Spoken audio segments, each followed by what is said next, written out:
Hey, my friends. I have not done a live in a long time, so we are going to definitely talk about probably the biggest transit of. Am I still on here? Yeah. So, yeah, the biggest transit of this year, which is Uranus moving into Gemini. And so today we have Uranus, Venus, the fixed star Algol, which is the head of Medusa, and the asteroid Abundantia, the Roman goddess of prosperity and plenty. They're all meeting at the last degree of Taurus, 29 degrees, particularly Abundantia, Venus, and Uranus. The other two are very close, so they are considered conjunct, but the exact conjunction today is with those main three that I just mentioned. So this is literally opening the energy for the whole of what I call Beltane season. So Beltane officially starts on May 1st, but basically this is a cross-quarter Celtic holiday. For those of you who don't know what Beltane is, it's been celebrated for millennia. It's spring festivals, fertility festivals, wherever they are in the world. It's a cross-quarter fire festival, and the veils are very thin, so you will have contact with other worldly beings, interdimensional beings, your spirit guides. You're going to channel more. You're going to be literally on fire in so many ways. So I wanted to do a little bit of a talk and pull some tarot and oracle. I've got the this is called Unveiling the Golden Age by Izzy Ivy. Beautiful, beautiful deck. And I also have the Wisdom of the Hidden Realms by Colette Baird. You have two of my favorite decks. So we're going to pull some cards from there as well when I'm done, kind of going through my notes here. So let's start from the top.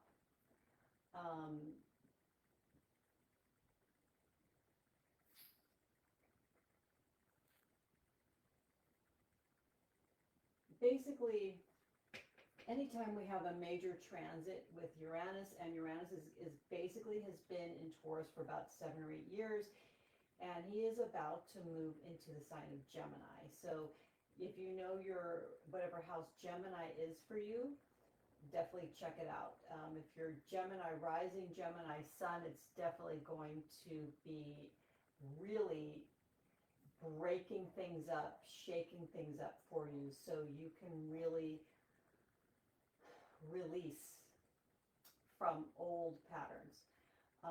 It's going to work that way for all of us, but obviously Geminis are going to really feel it because it's in your sign.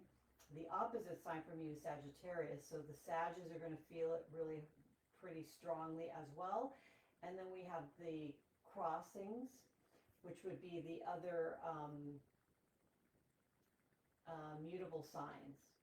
So Gemini and Sagittarius are mutable signs, and that includes Virgo and Pisces. So the Virgo and Pisces axis on the other axis is going to also be really feeling this transit. It's very liberating, and it's also very disruptive. So I wanted to just kind of see, cover some top level themes and then go into some cards. So what Uranus and Venus do when they meet up, it's basically like, Venus is love, money, beauty, and she is in her home sign of Taurus. So she is exalted, she's happy, but she's also in here and connecting with Uranus, who is, we like to call Uranus the Great Awakener. And even in Egyptian myth and astrology, it's Uranus is associated with the goddess Wadjet, who is the cobra goddess. So it's the Kundalini. It's like everything waking up, and it's like a wake up call. It's it can be super, harsh as well. It can be very, like you've been asleep and now we are waking your ass up, right? So if you are here, leave me a comment. I'm not seeing any comments yet, but yeah, maybe they're not going to show on the live, and I'll just see them when I'm back on. So let's see how I want to get a little bit more like specific. So we have going back through my notes here. Taurus and Venus together. This is money, this is self-worth, this is magnetism, feminine power. It's also receiving, love, sensuality, beauty, stability, right? Because Taurus is stability. And Venus, conjunct Uranus, is definitely awakening these and disrupting and liberation, truth, sudden change. So Uranus has been in Taurus for, like I said, 7 or 8 years, and this is not a happy place for Taurus. Taurus likes comfort, likes stability, likes things to kind of stay the same. If I'm comfortable, I'm happy, right? And this is not just Taurus's, this is the archetype, which we all have within us, of when we're like, oh my God, things are really good. Like, I don't want this to change.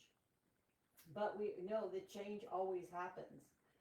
So, and it's not about being afraid of what's coming, because usually Uranus, like the cobra goddess, it's going to like strike like lightning to a certain part of your life, certain part of your psyche, your mindset. It's going to like crack something open, so that way you grow. We don't grow when we're comfortable. Yeah, we grow maybe in some ways, like but comfort doesn't make for transformation. It just doesn't. But that's kind of where we lovely humans like to stay. So watch it, the cobra goddess comes out and says, you're doing wonderfully in this ego human realm, but you need to grow. You're like stagnant. You're not living up to your potential, whatever it is. So she kind of gives you a bite and flicks you off into another dimension, right? So let's talk about Algol. So Algol is a fixed star that is actually the head of Medusa. So Algol represents this raw feminine power, intensity, untamed truth, like kind of what we're seeing now with women coming forward and, like charging the patriarchy, the shadow masculine, to be accountable for their crimes, right? So this is a reclamation. So interestingly enough, Algol is also considered a wealth star. So when we are consciously embodied in our truth, we reclaim our shadow, and we can express from that raw place, there's actually great wealth connected to this. So it seems like it doesn't quite fit together, but this archetype of, Medusa was betrayed, right? She's seduced by Poseidon, and he's like, whatever, yada yada, hitting on her, making her feel all special and wonderful, and he tricks her into having sex with him in the temple of Athena, which is like, hell no, not a good idea. And in some accounts, he seduces her, some accounts he rapes her. Either way, she's tricked. So she's betrayed by Poseidon, but then to make, to add insult to injury, Then Athena, who is fully aligned with the patriarchy in this particular myth, there's a lot of myths where Athena is very much aligned in a much more egalitarian vibe, right? But we're talking about Algol and Medusa. So, and Algol is not just the head of Medusa, it's the decapitated head of Medusa. So it's like the shock, the cutting of the voice, right? When we reclaim our voice, there is great treasure there. And that's what Algol represents. And some of that treasure is actual money, wealth, okay? So in the myth, Athena punishes the most beautiful woman, because Medusa is the most beautiful woman in the world. And my window, the wind just blew my window open. Ooh, interesting. She turns her into this ugly hag of a creature that her gaze turns men to stone, well, any living thing to stone. I don't have a ton of time, so I'm not going to go fully into the myth, but that's the whole, when we look at archetypes in anything in astrology, like we're doing today, we are going to go deep into the whole spectrum of an archetype. It's not all sunshine and rainbows and happiness, right? There's the light and the dark. And when we integrate those, that's becoming the whole human, right? That's the soul, what the soul is about. So this really is, an intense moment. And I think I mentioned it's at the 29th degree of Taurus that the Venus and Uranus are meeting at. So it's called the anaretic degree, which is it's like the final karmic exam, right? It's like the point where, the divine, the gods, whoever you're, feeling into, but basically it's a bigger energy than you, right? It's like karmic law. And so basically they're asking you, did you really get the lesson of the last 7 or 8 years? Did you really get it? And so that's what's happening. So today it's like exact, and today's the 24th of April. It could be the 25th for you, depending on your time zone. But I'm sure you're already feeling it. So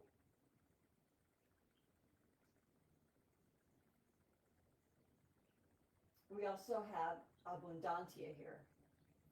So really do you have the capacity to receive more, to hold more? Because she's divine supply, enoughness, right? Overflow. And, again, so many of us cock block ourselves when it comes to overflow. Like, we can only charge for our services and what we do as much as we feel worthy of receiving, right? Or even if we think we feel like worthy of all of these millions or whatever the amount that you desire, you're going to block it if your energetic system, which really is your body and your heart, if this area of you is blocked in any way, if your aura is collapsed, you don't have the energetic capacity to receive more. So you may be able to all of a sudden have this overflow, but guess what? Oh, I have to pay this hospital bill, or some weird accident happens. So, we're going back to karma here. Everybody's karma is different. That's what my beautiful Vedic teacher, Aparna, has taught me. And it makes sense because everybody's on their own path. Everybody has their own blueprint, and karma is a part of that. So you could try to sit there and manifest really hard and do all the tapping and stuff. And I think all of that work does work, but it's like it takes time. So, something may come up in the next 48 to 72 hours. It's like, okay, yeah, this is the lesson. This is what keeps coming up from the past 7 or 8 years. This is what I've had to keep looking at. And maybe it's just one last one last little pop quiz. I mean, it depends on how much work you've done, and everybody's different. Again, so be grounded during this transit, okay? So what you want to break out of, undercharging, because safety feels safer than expansion.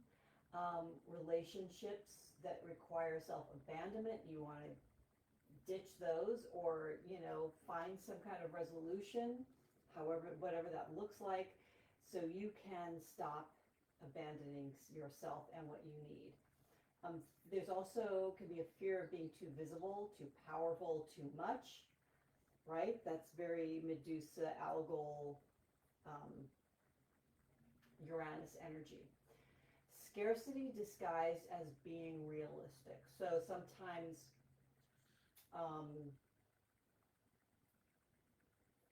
we think, well,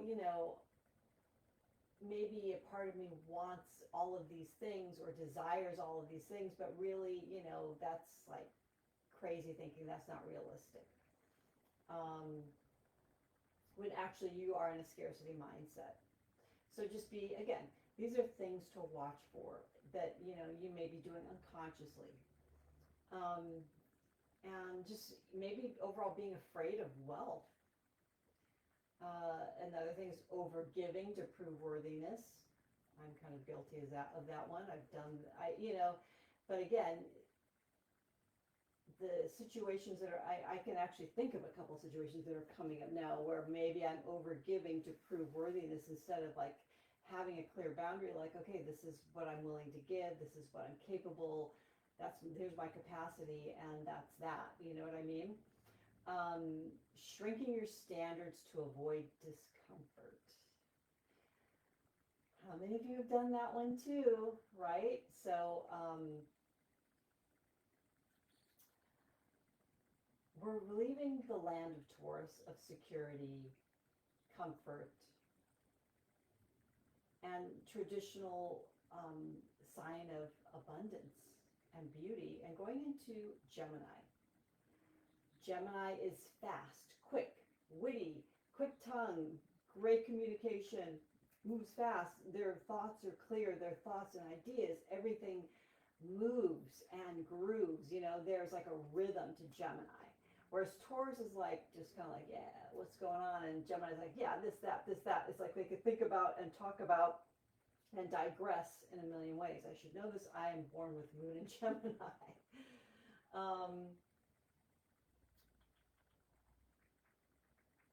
Let's see, any other, I'm looking for my notes.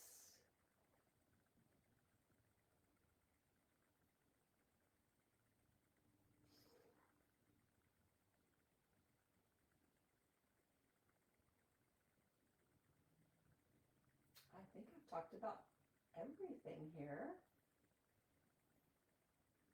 Let me see, yeah. Wow. I'm glad I took notes because I think it made me more, what's the saying? Efficient. Okay, you've got like half of my face in shadow and half in the sun, so I kind of like this.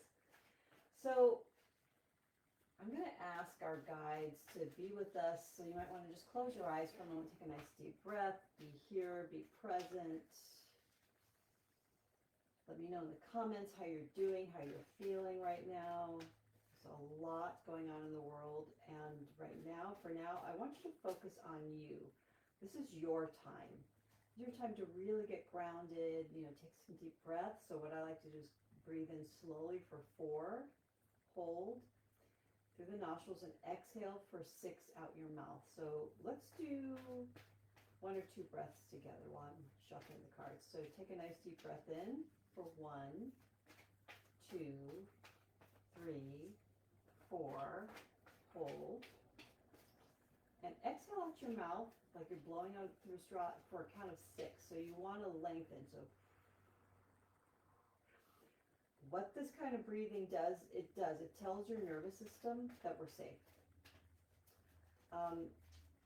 If you need a lot of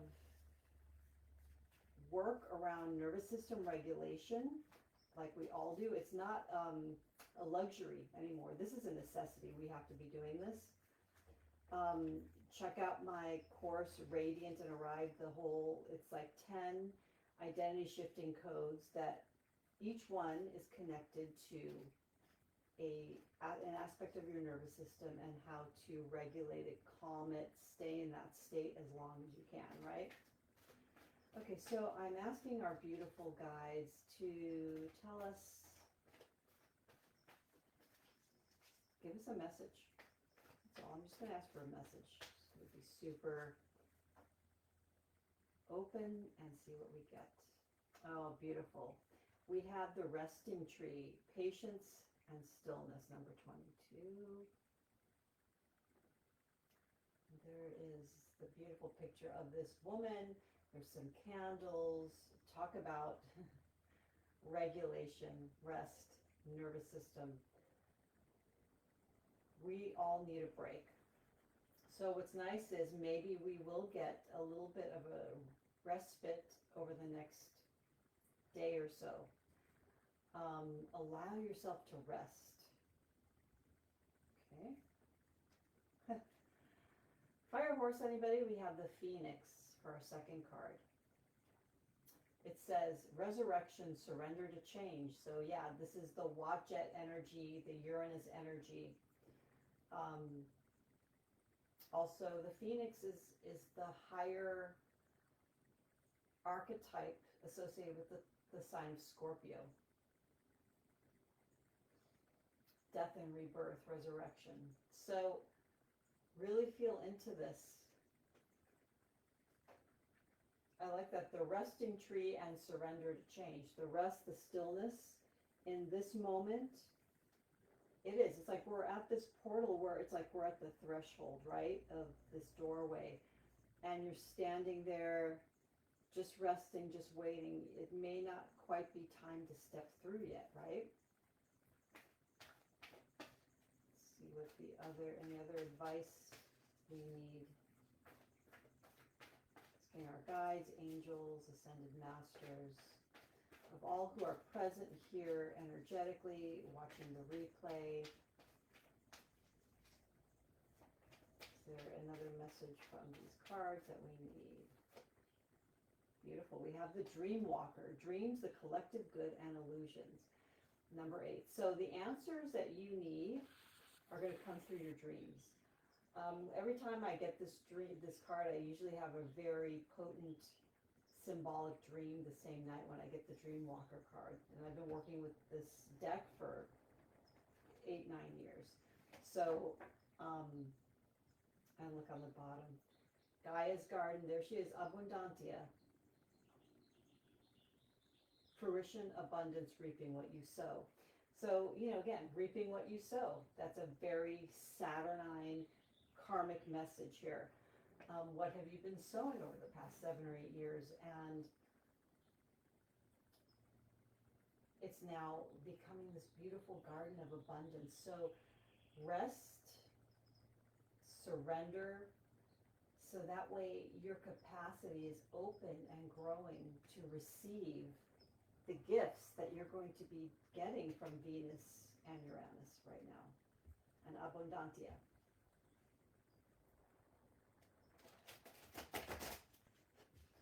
The other aspect that I thought was interesting is Isis is in Cancer, so she is sextiling these beautiful Venus, Abundantia, and Uranus vibes. So Isis is the goddess of magic, alchemy. Again, death and rebirth, right? She brings her husband, Osiris, back to life, makes love with him when she brings him back to life, and creates their son, Horus. She conceives, for that matter. Okay. Now I'm going to go through, and we're going to pick a tarot card, maybe more than one, to help teach us about the beautiful energy for this. And before I do that, I want to tell you that I have a special week-long festival going on called the Beltane Babes. And this is me and some of my favorite sexy business besties. We're going to be offering freebies and special bundle offers and all kinds of magical offerings for you for the next week.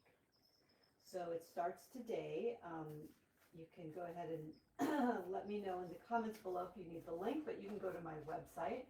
And it's on my website in the navigation as well. Okay, what do we need to know from our beautiful Beltane energy spirits here with us?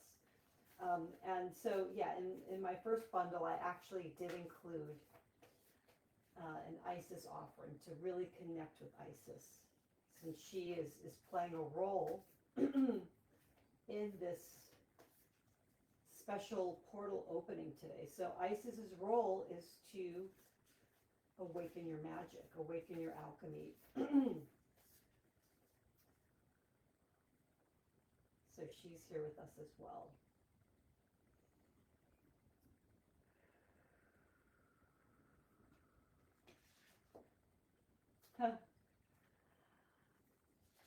Oh, wow. Okay, I'm going to pick 3 just to be equal and even. Ooh. Okay. The first card we have is Sky. I mean, Uranus is the sky god. And I love this beautiful woman who looks to me a lot like Isis. And she's got butterflies and hummingbirds and bees, all kinds of these winged beings. So obviously this is the air element. This is Uranus speaking to us about expansion. And expansion also through logic, through reasoning, following your ideas.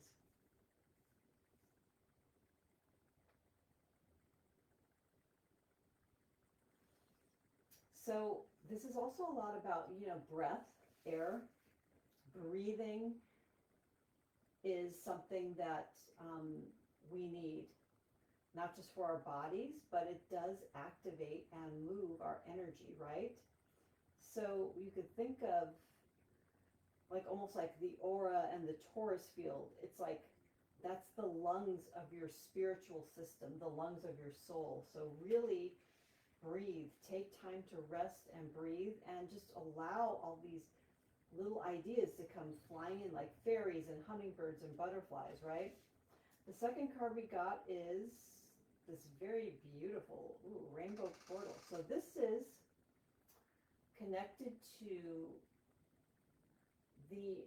romance. So really it's saying, romance your life. And for some of you, us, hopefully, romance is coming in during this time. And Beltane is fertility festivals. I mentioned that, right? Love, fertility, sexuality, sensuality, all of that is flowing in. This beautiful spiral is saying, receive. Receive this beautiful cup of sensuality, of beauty, that may surprise you. Okay, and then we got harmony and adversity, the 5 of light codes. So this is about really having almost like competing passions. So it's almost like we're told to not necessarily to focus. It's not about focus. It's more about being open and able to expand our capacity. On the spirit realm, the dream realm, the archetypal, expanding how you receive resources, money,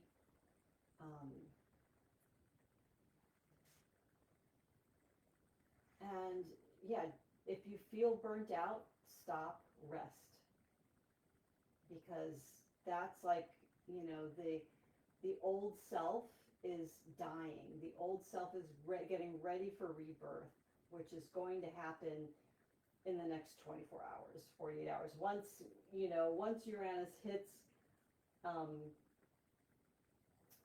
0 degrees of Gemini, it's on. It's on, okay? And we're already with the year of the fire horse, we're already moving fast, right? We're already galloping with nearly, May is the 5th month. We're like almost halfway through the year. Like, it's going to go so quickly. We're 30 minutes in, so yeah, please check out the Beltane Babes. You can sign up for my newsletter. You can go to my website. You can learn more. I will post more about it here and on my socials. And I'm wishing you a very sumptuous, sensual Beltane. Yeah, let's step in the fire, babes. Okay, much love. Bye.